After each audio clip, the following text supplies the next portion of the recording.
अस्सलाम dear students, आज हम पढ़ने जा रहे हैं दो कौमी नज़रिया आगाज़ इर्तिक़ाद वसाइल। तो जो ओल्ड स्टूडेंट्स हैं उनके लिए ये कि ये वो क्वेश्चन है जो कि टोटली चेंज हो चुका है। इसके सिर्फ दो पैराग्राफ जो हमने पढ़े थे ओल्ड बुक के अंदर वो इसमें शामिल हैं। उसके अलावा यहाँ पर बहुत कुछ तब्दील हो चुका है, बहुत कुछ चेंज हो चुका है। अब हम उसको डिटेल से देखेंगे कि इसमें अंदर क्या तब्दीलियाँ हैं, इसके अंदर क्या कहा गया है। तो ये हमारा एक्सरसाइज के अंदर एक्सटेंसिव 6 है, लॉन्गेस्ट नंबर 6 है एक्सरसाइज के अंदर कि दो कौमी नज़रिया की वजाहत करें। आज हम इसी टॉपिक को कंप्लीट करेंगे कि ये इसके अंदर क्या क्या डिटेल दी गई है, इसके अंदर क्या क्या कहा गया है। तो आइए इसकी इब्तिदा करते हैं। Tradition, theory, origin and evolution, इब्तिदा और इर्तिका की वजाहत। दो कौमी नज़रिए से मुराद ये है कि बड़े सगीर पाक व हिंद में दो बड़ी कौमें हिंदू और मुसलमान आबाद हैं। ये दोनों कौमें सदियों तक एक दूसरे के साथ रहने के बावजूद आपस में घुल मिल ना सकी। दो कौमी नज़रिए की बुनियाद मुसलमानों का अलहदा तशख़्ख़ुस है, उनकी अलहदा पहचान है। पाकिस्तान दो कौमी नज़रिया की बुनियाद पर कायम हुआ। दो कौमी नज़रिया का नस्बुल ऐन ये था कि इस्लाम की बुनियाद पर हिंदुस्तान में मुसलमानों की एक ऐसी आज़ाद रियासत कायम की जाए जिसमें रहते हुए वो अपनी इनफरादी और इज्तिमाई ज़िंदगी इस्लामी उसूलों के मुताबिक गुजार सकें। तो ये था इसका इब्तिदाइया कि दो कौमें हैं, दो बड़ी कौमें। वैसे तो हिंदुस्तान के अंदर बहुत सारी कौमें आबाद थी, अभी भी आबाद है, लेकिन दो बड़ी कौमें कौन सी थी? एक हिंदू जो कि अक्सरियत में थे और दूसरे मुसलमान। मुसलमान इसलिए बाकी सब कौमों से डिफरेंट इसलिए भी थे कि इनका नजरिया अलग था, इनकी अपनी एक थ्योरी थी, इनका अपना एक विजन था। इस वजह से क्योंकि बाकी जितनी भी कौमें थी वो ऑलमोस्ट उनको जो है वो उनमें घुल मिल गई, बहुत सारी चीज़ों को अपना लिया, बहुत सारी चीज़ें जो है उनके अंदर वो मर्ज हो गई हैं वो कौमें। लेकिन मुसलमानों ने इतना अर्सा गुजरने के बावजूद अपनी अलहदा पहचान, अपना तशख़्ख़ुस कायम रखा, जिसकी वजह से वो एक अलग कौम के तौर पर जो है हमेशा से मौजूद रही। अब हम देखते हैं कि इसकी इब्तिदा कहाँ से होगी। हमने पीछे पढ़ा था कि राजा मोहम्मद अली जिन्ना ने फरमाया कि इसमें दो कौमी नज़रिए की बुनियाद तब से होगी जब पहला शख्स मुसलमान हुआ। अब हम देखते हैं कि हिस्ट्री के अंदर इसके अंदर क्या कौन से वाक़यात हैं। तो सबसे पहले है मोहम्मद बिन कासिम। मोहम्मद बिन कासिम 712 ईस्वी में बरे सगीर आया।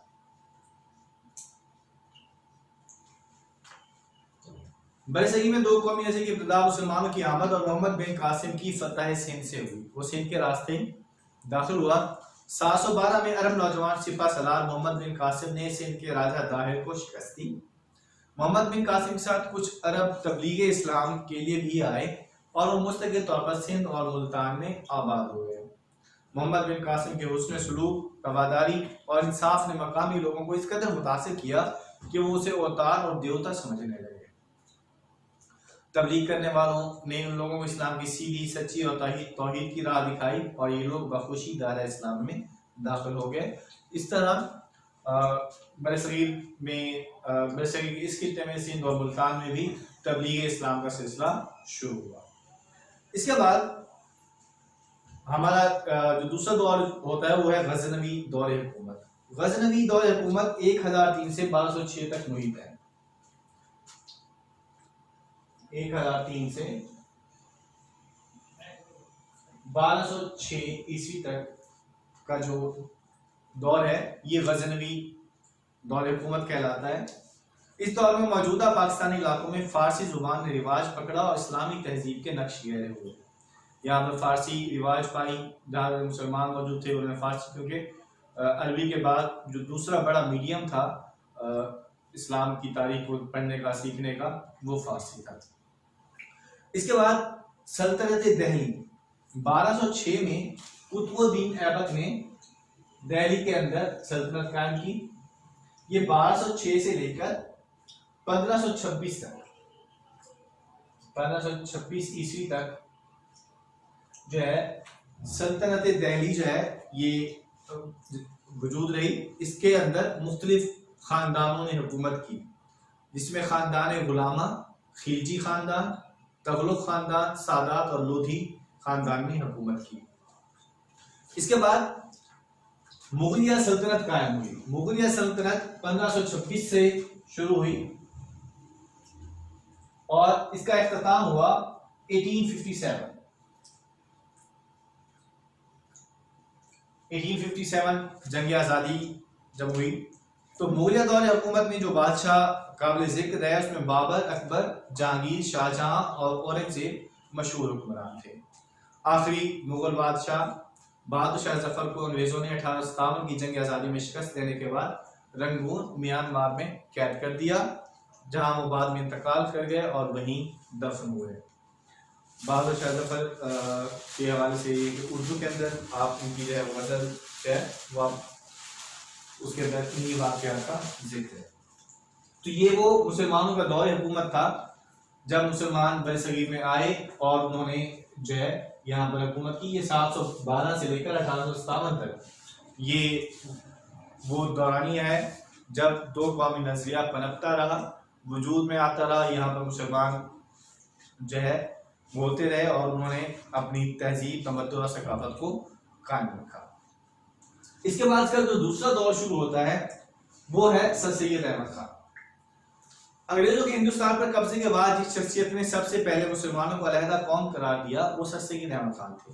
इब्तदा में सर सैयद अहमद खान मुत्तहिदा कौमियत के हामी थे, लेकिन जब 1857 की जंग आज़ादी के बाद हिंदू अंग्रेजों के ज्यादा करीब हो गए तो सर सैयद अहमद खान को यह एहसास हुआ कि हिंदू कभी मुसलमानों के दोस्त नहीं हो सकते। इनफैक्ट तमाम मुसलमान लीडर्स शुरू में मुत्तहिदा हिंदुस्तान, मुत्तहिदा कौमियत के हामी रहे, लेकिन बाद में हिंदुओं के रवैये, उनकी चालों और उनकी जो है जो उनकी सियासत का तरीकाकार था, इसने मुसलमानों को इस बात का एहसास दिलाया कि मुसलमान जो है हिंदू जो है वो कभी मुसलमान का दोस्त नहीं हो सकता।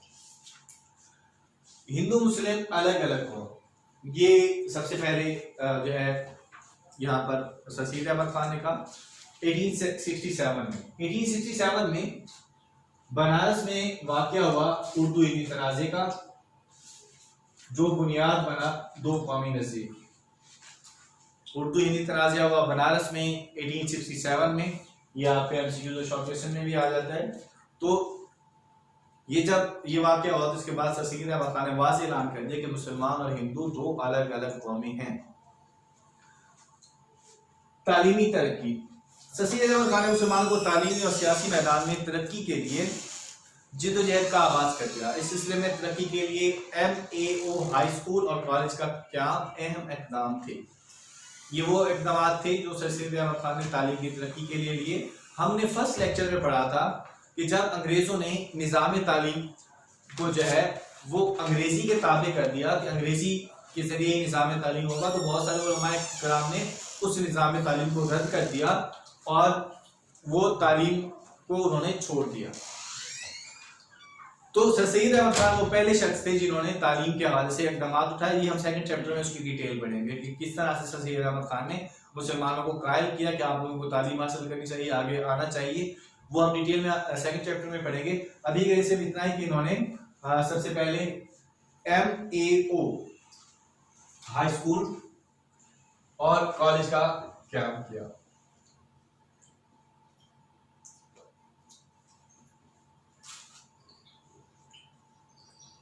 हाई स्कूल और इसके अलावा एक कॉलेज का भी जो है इंतजाम किया है इन्होंने। इसके बाद सर सैयद अहमद खान ने मुसलमानों को मशवरा दिया कि वो कांग्रेस में शामिल ना हो। कांग्रेस चूंकि हिंदुओं की जमात थी तो उन्होंने कहा कि मुसलमानों में इसमें शामिल नहीं होना चाहिए, कि मुसलमान इसमें शामिल होंगे तो मुसलमानों के सियासी हकूक का तहफ़्फ़ुज़ नहीं हो सकेगा, क्योंकि कांग्रेस मुसलमानों को सियासी हकूक देने के हक में नहीं थी। 1885 में सर सैयद अहमद खान ने मना किया। 1885 में उन्होंने मना किया कि आप लोग जो है कांग्रेस के अंदर शमूलियत ना इख्तियार करें। इसके बाद मोहम्मदन एजुकेशनल कॉन्फ्रेंस का प्लेटफॉर्म मुहैया किया मुसलमानों को कि वो लोग आए और तालीम में तरक्की के लिए, अपनी जो है सियासी तरक्की के लिए ये जो है वो प्लेटफॉर्म मुहैया किया मुसलमानों को कि वो इस पर आकर आगे बढ़ सके। इसके बाद एक दूसरी शख्सियत वो है चौधरी रहमत अली।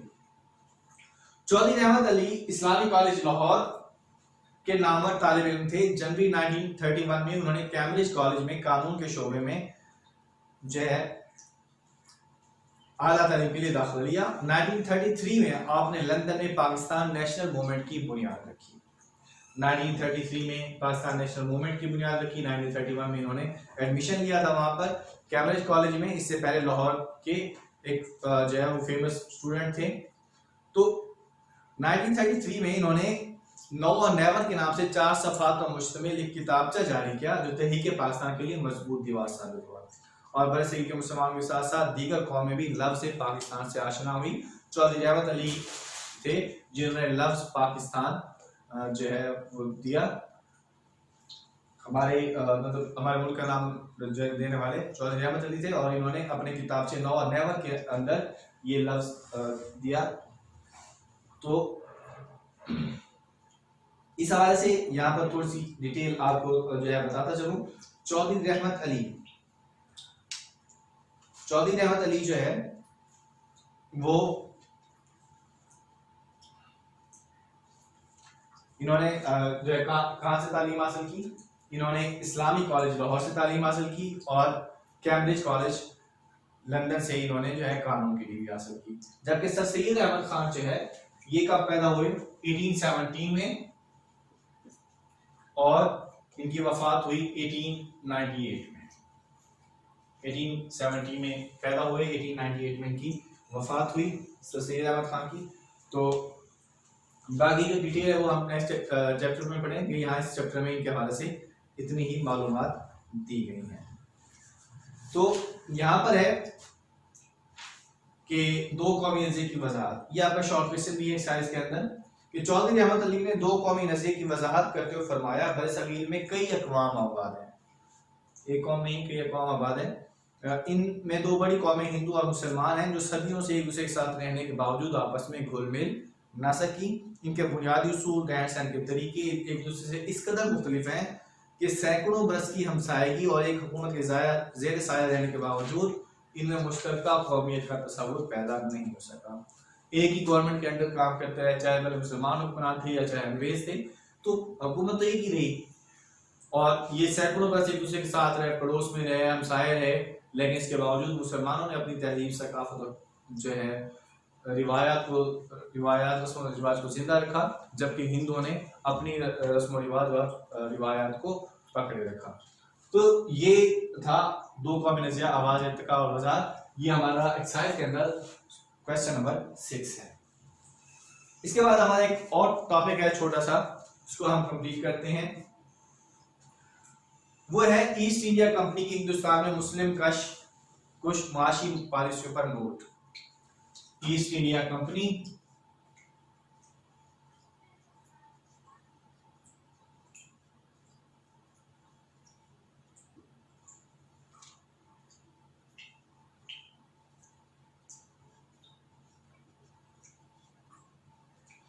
मुस्लिम कुछ माशी पॉलिसी है।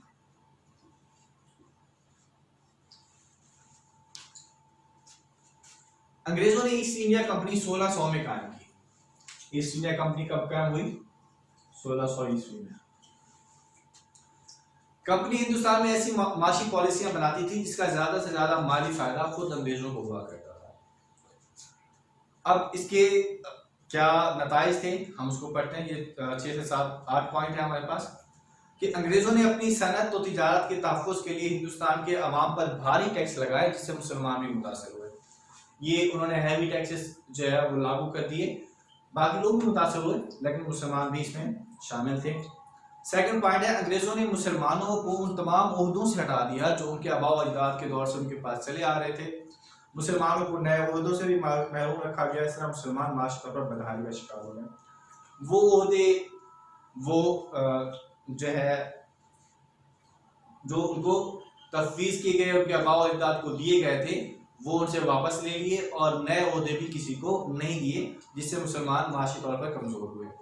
अंग्रेजों ने हिंदुओं को मामूली ओहदों से तरक्की देकर आला ओहदों तक पहुंचा दिया। उनके साथ चूंकि उनका जोड़ था तो उन्होंने उनको तरक्की दे देकर उनको आला ओहदों तक पहुंचा दिया। अंग्रेजों ने मुसलमानों की जमीनें छीनकर दूसरी अक़वाम को दे दी। मुसलमानों के पास अब जो है वो रिस्क का जरिया ज़राअत ही रह गया था, क्योंकि ज़्यादा जो है वो गवर्नमेंट जॉब्स होती हैं वो तो छीन गई, ओहदे भी छीन गए उनसे। उसके बाद दूसरा जो जरिया है वो ज़राअत होता है, तो ज़राअत में भी उनकी ज़मीनें उनसे छीन ली गई। मुसलमान को सरकारी मुलाजमतों से निकाल दिया, उन पर आइंदा के लिए सरकारी मुलाजमत का हसूल मुश्किल बना दिया गया कि आइंदा भी इनको जॉब पर नहीं रखना या जो है ना होने के बराबर रखना। अंग्रेजों के दौर में बंगाल में अमन अमान की खराबी के बायस मुनासिब ज़राअत न होने से अजनास की किल्लत हो गई। इन इलाकों में मौजूद तमाम ज़रिए और सनती ज़राए नापील हो गए, खत्म हो गए। मतलब बंगाल में जब अमन का मसला हुआ तो वहां पर ज़राअत भी उन दिनों नहीं हुई और सनत को भी जवाल आ गया, तो यहाँ पर जो है सूरत हाल बहुत मुश्किल हो गई। बंगाल में रेशम और सूत के कारीगर और ताजिर दूसरे शहर की तरफ चले गए। तिजारती माल की नकल हमल पर जगह जगह महसूल देने से माल की कीमत बहुत ज्यादा बढ़ गई, जो खरीदारों की कुव्वत खरीद से कहीं ज्यादा थी। इससे तिजारत बहुत मुतासिर हुई। इस तरह दूसरी अक़वाम के साथ साथ मुसलमानों को भी बहुत नुकसान उठाना पड़ा। मुसलमानों की बहुत बड़ी तादाद जो है वो बंगाल में रहती थी। बंगाल के अंदर ये जो कहत की कैफियत हो गई, उसके बाद जो है बहुत ज़्यादा टैक्सेस लगा दिए गए, इससे जो है वो उनकी तिजारत काफ़ी ज़्यादा मुतासिर हुई। ईस्ट इंडिया कंपनी के नए टैक्सों के बाद किसानों पर महसूल की टैक्स शरह बढ़ गई। इस तरह अंग्रेजों के हाथ मकामी ज़राअत को सख्त नुकसान पहुंचा। इस तरह उन्होंने ज़राअत को भी नुकसान पहुंचाया, इंडस्ट्री को भी नुकसान पहुंचाया। और इस दौरान वो जो है जब यहाँ पर टैक्स लगा रहे थे तो बरतानिया में उस वक्त सनदी इनकलाब आया, वहाँ जदीद से जदीद मशीनें लगाई गई, तो वहाँ से जो कपड़ा बनकर आ रहा था वो क्वालिटी में भी अच्छा था और उसके अलावा उसमें जो है उसकी कीमत कम थी, जिसकी वजह से वो सब फरोख्त होने लगा और मुसलमानों को माशी हवाले से हर तरह से दबा दिया गया। चाहे वो ज़राअत हो, चाहे वो गवर्नमेंट जॉब्स हो, चाहे वो इंडस्ट्री हो, चाहे वो घरेलू दस्तकारियाँ हों, घरेलू जो छोटी सनतें थी उनको भी दबा दिया गया, जिससे मुसलमानों के लिए जीना मुश्किल हो गया। इस हवाले से सर सैयद अहमद खान ने कहा था कि कोई भी बला आसमान से ऐसी नहीं उतरी जिसने उतरने से पहले किसी मुसलमान का घर ना ढूंढा हो। तो आज के लिए इतना ही। हमने ये 2 टॉपिक आज कंप्लीट किए, 2 कौमी अज़िया, आगाज़ इर्तिका और वज़ाहत, और जो है ईस्ट इंडिया कंपनी की मुस्लिम कश मासी पॉलिसी। अल्लाह हाफ़िज़।